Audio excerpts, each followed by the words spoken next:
Halo guys, kembali lagi dengan saya Kalimasada dari Akademi Kripto. Di video kali ini kita akan membahas video mengenai bagaimana solusi untuk narasi kripto yang terlalu banyak. Jadi ini adalah pertanyaan yang sering teman-teman tanya, Bang, ini narasi yang lagi jalan banyak banget. Mana yang harus saya pilih? Karena jelas saya tidak bisa memilih semua naratif secara bersamaan, berinvestasi pada semua koin big caps, low caps dari setiap naratif. Karena pasti portofolio saya akan terlihat seperti swalayan dan saya pasti tidak akan bisa memperoleh return yang optimal. Karena teman-teman strategi tebar jala atau teman-teman menebar capital kalian ke hampir semua naratif, semua sektor dan semua koin itu works kalau teman-teman memang memiliki capital yang cukup besar ya. Let's say di angka ratusan juta. Tapi kalau teman-teman di sini masih di bawah 100 juta atau di range puluhan juta, itu teman-teman harus melakukan strategi ya yang lebih terkonsentrasi. Karena kalau tidak, teman-teman jelas returnnya tidak akan optimal. Karena memang semakin banyak koin yang teman-teman sebar ya istilahnya, ini akan semakin kecil juga sebenarnya risiko yang teman-teman peroleh. Tapi juga tingkat keuntungan yang teman-teman peroleh itu juga tidak akan bisa optimal.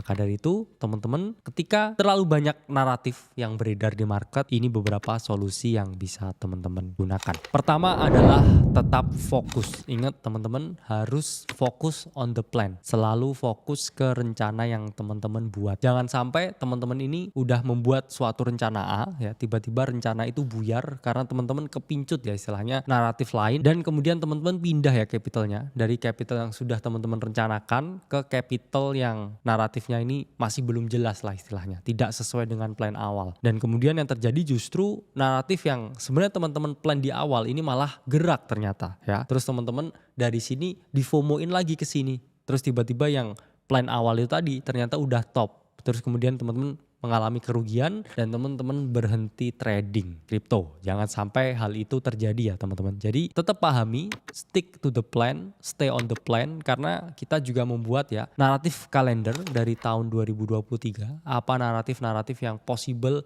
terjadi di Q1, Q2, Q3, dan Q4 tahun 2024. Jadi emang teman-teman harus fokus dengan naratif apa yang sudah di-plan dari awal, karena memang apa yang udah kamu plan itu pasti kamu udah riset, kamu udah baca beberapa report, kamu pasti udah kumpulin berbagai data dan informasi yang relevan. Jadi itu pasti akan jauh lebih baik ya daripada teman-teman FOMO ke naratif baru yang belum jelas probabilitasnya. Kedua adalah pilih value yang paling tinggi. Ingat ya teman-teman, berbagai naratif di kripto, berbagai project altcoin yang ada di kripto, ini mereka selalu memiliki use case. Yang mana use case-nya ini mirip dengan teknologi Web2 atau berbagai tech company yang ada di dunia. Jadi teman-teman harus selalu sesuaikan kira-kira naratifnya ini selaras nggak dengan perusahaan teknologi yang ada di luar. Apakah ada perusahaan teknologi di luar sana yang juga solving this kind of Web3 problem. Jadi teman-teman harus lihat ya, karena ini semua hanya transformasi dari Web2 ke Web3. Dan teman-teman harus pahami ketika sektornya itu ada di dunia nyata, itu perusahaannya ada di dunia nyata yang mengerjakan sektor atau naratif tertentu, ini ada chance berbagai project crypto Web3 ini kebanjiran likuiditas dari para company yang di luar. Entah itu dalam bentuk partnership atau dalam bentuk paten teknologi yang digunakan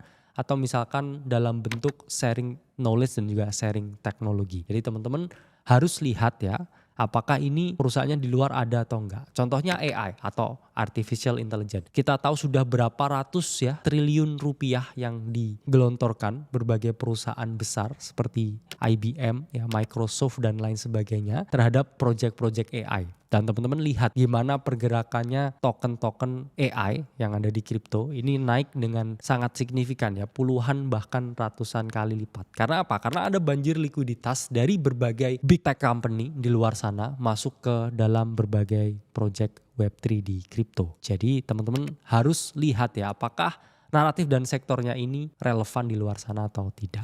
Lalu kita juga bisa lihat ya sektor decentralized physical infrastructure yang mengalami kenaikan dengan signifikan. Di situ ada Render, ya ada Livepeer, ya ada GLM dan lain sebagainya. Berbagai koin tersebut memiliki real life use case yang mana coba juga di solve oleh berbagai perusahaan ya seperti Google, seperti Amazon, ya seperti Microsoft. Tapi efisiensinya ini tidak sebagus berbagai project Web3 yang ada. Bahkan berbagai project-project Web3 ini memiliki tingkat efisiensi yang jauh lebih bagus ya daripada perusahaan-perusahaan seperti Google ya, Microsoft, kemudian Amazon dan berbagai perusahaan-perusahaan lain yang menyediakan layanan seperti cloud computing, layanan seperti decentralized hardware. Bahkan berbagai project-project yang ada di Web3 ini memiliki efisiensi yang jauh lebih baik daripada berbagai perusahaan-perusahaan di luar ya seperti Microsoft, seperti Google ya, seperti Amazon. Jadi berbagai layanan seperti cloud computing, ya, wireless network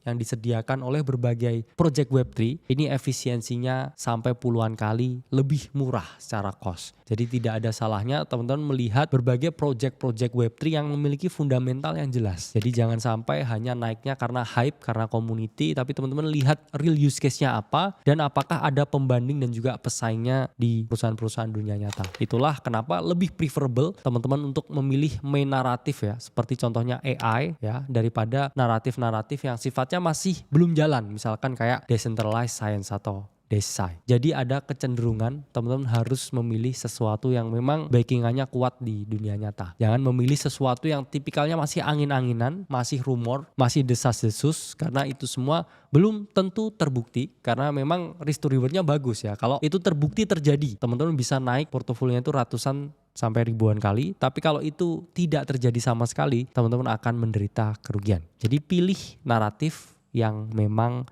memiliki real life value. Ini sesuai dengan poin ketiga, hati-hati dengan naratif baru. Jadi kenapa naratif lama atau main naratif ini memiliki kecenderungan untuk teman-teman lirik lebih dulu daripada new naratif karena selalu ada pola kecenderungannya. Ya, contohnya AI.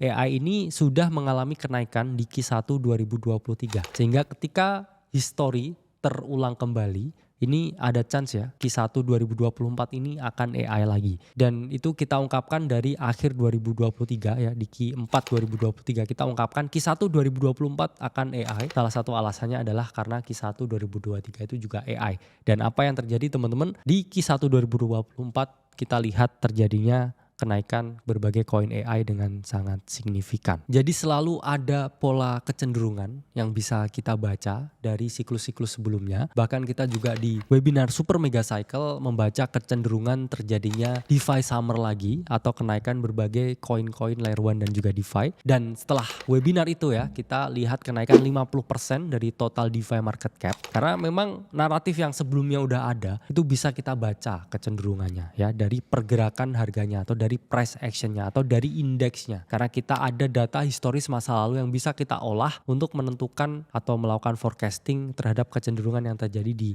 masa yang akan datang. Sementara berbagai naratif baru ya, misalkan quant computing naratif atau naratif tentang decentralized science atau DeSci itu memiliki kecenderungan tidak terjadi karena satu, ada barrier to entry dari teknologi yang sangat tinggi, atau kedua memang tidak ada marketnya sama sekali. Jadi emang gak ada urgensinya yaitu di dunia. Sehingga itu memberikan suatu perspektif yang abu-abu ya.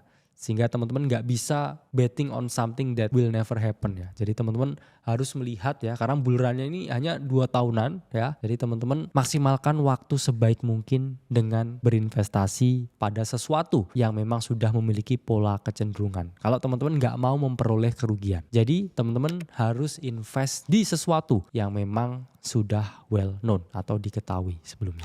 Keempat adalah perhatikan hype. Jadi teman-teman tahu ya bahwa di dalam market kripto ini adalah market yang sangat hype based ya. Artinya segala sesuatu bisa mengalami kenaikan ketika hype. Jadi teman-teman harus melihat apakah naratif ini didukung dengan cukup hype. Jadi teman-teman bisa menggunakan berbagai social analytic tool yang ada di kripto, baik itu yang gratis atau yang berbayar, untuk menganalisa kira-kira naratif ini didukung dengan hype atau tidak. Tapi teman-teman harus hati-hati ketika naratif ini hype-nya terlalu tinggi atau hype-nya udah tidak sangat masuk akal dan orang sudah istilahnya sangat liar ya fantasinya terhadap suatu naratif tertentu.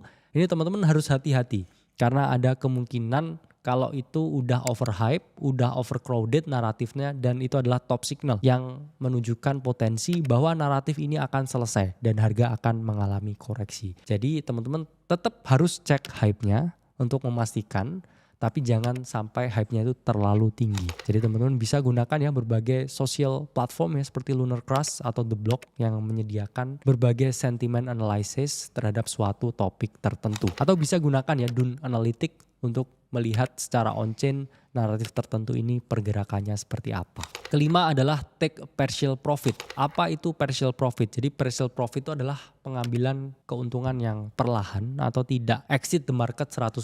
Teman-teman juga bisa menggunakan moonback strategy atau jual 50% ketika harga 100% naiknya. Jadi teman-teman ambil aja modalnya, amankan modalnya. Nanti kalau misalkan ada naratif baru nih ya teman-teman yang itu di luar radar teman-teman, tiba-tiba happen, tiba-tiba hype, itu teman-teman bisa menggunakan uang dingin ya dari naratif sebelumnya untuk masuk ke naratif baru. Itulah fungsinya teman-teman stay on liquid dan juga mengambil profit perlahan. Karena kalau teman-teman all in di satu naratif dan tidak take profit sama sekali, terus tiba-tiba itu turun ya, terus tiba-tiba ada naratif baru, itu teman-teman akan mengalami kerugian ya dari timingnya. Jadi pastikan di naratif A ini udah done, at least ya, teman-teman udah ambil profitnya, ambil modalnya, baru rotate lagi ke naratif yang lain. Itu akan jauh lebih bijak ya daripada di naratif A 100% keluar terus lompat lagi ke naratif ini padahal yang di naratif ini ya belum mengalami keuntungan atau bahkan masih rugi. Yaitu adalah hal yang bisa teman-teman lakukan untuk meminimalisir risiko itu tadi. Take partial profit. Oke guys, itu adalah 5 cara ketika terlalu banyak naratif yang berjalan di market. Semoga video ini bermanfaat. Saya Kali Masada dari Akademi Kripto. Sampai berjumpa di video selanjutnya.